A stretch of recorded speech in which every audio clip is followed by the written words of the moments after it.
નમસ્કાર મિત્રો, ration card ધારકો માટે 4 જે મોટા નિયમ છે તે કયા-કયા 2025માં 4 મોટા નિયમ છે તેના વિશેની આ વિડીયોમાં આપણે સંપૂર્ણ માહિતી લેશું. અને જો આ 4 નિયમ આપણે નહીં પાલન કરીએ તો રાશન મળતું થઈ જશે બંધ. તો આ વિડીયોમાં આપણે સંપૂર્ણ માહિતી લેશું અને વિડીયો સ્કીપ કર્યા વગરનો પૂરેપૂરો વિડીયો જોજો. અને જો તમે અમારી ચેનલમાં નવા હોય તો ચેનલને સબસ્ક્રાઈબ કરી દેજો. તો વિડીયો સ્ટાર્ટ કરીએ. જેમ કે રેશન કાર્ડ માટે નવા નિયમ 2025માં ભારત સરકારે રેશન કાર્ડ યોજનામાં ઘણા મહત્વપૂર્ણ ફેરફાર કર્યા છે, જે વર્ષ 2025માં લાગુ કરવામાં આવશે. આ નવા નિયમોનું મુખ્ય ઉદ્દેશ્ય રાશન વિતરણ વ્યવસ્થાને વધુ પારદર્શક, કાર્યક્ષમ અને લક્ષ્યાંકિત બનાવવાનો છે. જે ભારત સરકારે જે રેશન કાર્ડ ધારકો માટે 2025માં જે યોજના ઘણી બધી મહત્વપૂર્ણ ફેરફાર કર્યા છે, જે વર્ષ 2025માં લાગુ થશે. અને આ નિયમનો ઉદ્દેશ્ય જે છે તે કાર્યક્ષમ અને લક્ષ્યાંકિત બનાવવાનો છે. વાત કરીએ તો સરકાર માને છે કે આ ફેરફાર એ સુનિશ્ચિત કરશે કે રાશનનો લાભ માત્ર સાચા જરૂરિયાતમંદ લોકો સુધી પહોંચશે. જે નિયમ જે છે તે સાચા જે રેશન કાર્ડ ધારકો છે તેને જરૂરિયાતમંદ લોકો છે તેની સુધી આ પહોંચશે રાશન. આ નવા નિયમો હેઠળ રેશન કાર્ડ ધારકોએ તેમના કાર્ડ અપડેટ કરવા પડશે અને કેટલીક નવી શરતો પૂરી કરવી પડશે. જે રેશન કાર્ડ ધારકો છે તેને ઘણા બધા જે છે કાર્ડ ધારકો તેને તે શરતો નવી લાગુ કરવી પડશે. જે લોકો આ નિયમોનું પાલન નહીં કરે તેમના માટે રેશન કાર્ડ રદ થઈ જશે. જે આ લોકો નિયમોનું પાલન નહીં કરે તેના રેશન કાર્ડ રદ કરી દેવામાં આવશે. આ નવા નિયમો શું છે અને તમને કેવી રીતે લાગુ થશે તે જાણવા ખૂબ જ મહત્વપૂર્ણ છે. વાત કરીએ તો આ યોજનાનું નામ રાષ્ટ્રીય ખાદ્ય સુરક્ષા કાયદો એટલે કે NFS લાભવાનો દર મહિને વ્યક્તિ દીઠ 5 કિલો મફત અનાજ યોજનાનો સમયગાળો 1 જાન્યુઆરી 2024થી 31 ડિસેમ્બર 2028 સુધી ચાલુ રહેશે. આ યોજનાનું જે નામ છે તે રાષ્ટ્રીય ખાદ્ય સુરક્ષા, તે 5 કિલો મફત અનાજ યોજનાનો સમયગાળો 1 જાન્યુઆરી 2024થી લાગુ કરવામાં આવ્યો હતો અને 31 ડિસેમ્બર 2028 સુધી જે છે આ લાગુ રહેશે સમયગાળો.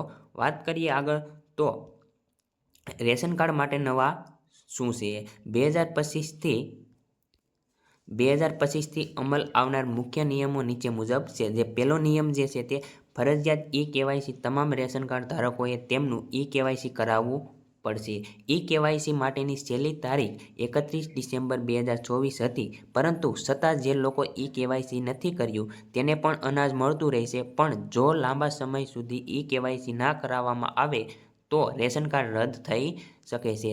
જે KYC રેશન કાર્ડ ધારકો માટેની વાત કરીએ તો KYC ફરજિયાત છે અને એની KYCની છેલ્લી તારીખ 31 ડિસેમ્બર 2024 હતી.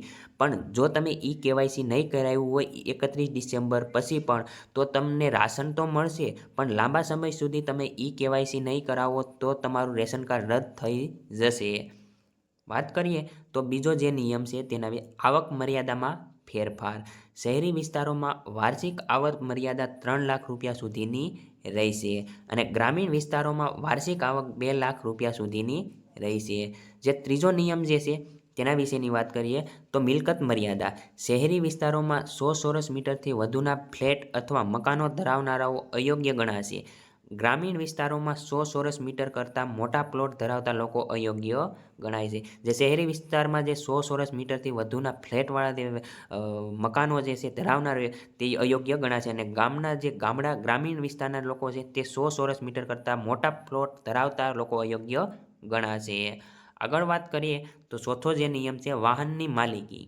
શહેરી વિસ્તારોમાં 4 વ્હીલ ધરાવનારાઓ અયોગ્ય ગણાશે અને ગ્રામીણ વિસ્તારોમાં ટ્રેક્ટર અથવા 4 વ્હીલ ધરાવતા લોકો અયોગ્ય ગણાશે. આગળ વાત કરીએ તો રાશન જથ્થામાં થશે ફેરફાર. રાશન કાર્ડ પર ઉપલબ્ધ ઘઉં અને ચોખાના જથ્થામાં 2025થી સુધારો કરવામાં આવ્યો છે. તે વાત કરીએ તો પહેલાં 3 કિલો ચોખા અને 2 કિલો ઘઉં મળતા હતા, હવે 2.5 કિલો ચોખા અને 2 કિલો ઘઉં મળશે. જે પહેલાં 3 કિલો ચોખા મળતા હતા વ્યક્તિ દીઠ અને વ્યક્તિ દીઠ 2 કિલો ઘઉં મળતા હતા, હવે ચોખા જે છે 2.5 કિલો વ્યક્તિ દીઠ મળશે અને 2 કિલો ઘઉં મળશે. આ રીતે ચોખાના જથ્થામાં 0.5 કિલોનો ઘટાડો થયો છે. વાત કરીએ અંત્યોદય કાર્ડ ધારકો માટેની. જે અંત્યોદય કાર્ડ ધારકો છે તે પહેલાં એને 14 કિલો ઘઉં અને 21 કિલો ચોખા મળતા હતા, હવે 18 કિલો ચોખા મળશે અને 17 કિલો ઘઉં કુલ જથ્થો મળશે 35 કિલો. જે અંત્યોદય કાર્ડ ધારકો છે તે પહેલાં ઘઉં જે 14 કિલો મળતા હવે ઘઉં વધારી દેવામાં આવે છે, 17 કિલો કરી દેવામાં આવી છે. અને ચોખા 21 કિલો આપતા તે હવે ચોખા 18 કિલો આપવામાં આવશે. તેમ 18 કિલો ચોખા આપશે અને 17 કિલો ઘઉં અંત્યોદય કાર્ડવાળાને, તેમ કુલ 35 કિલો અનાજ મળશે. આગળ વાત કરીએ તો રેશન કાર્ડ રદ થવાના કારણો. તે રેશન કાર્ડ રદ થવાના કયા કયા કારણો છે તેના વિશેની વાત કરીએ તો કેવાયસી કરાવવું, કેવાયસી ન કરાવ્યું હોય તો તમારું રેશન કાર્ડ રદ થઈ જશે. બીજું જે છે તે ખોટી માહિતી, જે રેશન કાર્ડમાં તમે ખોટો પુરાવો અથવા માહિતી આપી તો રેશન કાર્ડ રદ થઈ જશે. ત્રીજું જે છે તે આવક મર્યાદા કરતાં વધુ કમાણી. ચોથું જે છે તે નિર્ધારિત અકસ્માત મર્યાદા કરતાં વધુ સંપત્તિ હોવી. અને પાંચમું જે છે તે વાહન માલિકીના નિયમોનું ઉલ્લંઘન કરવું.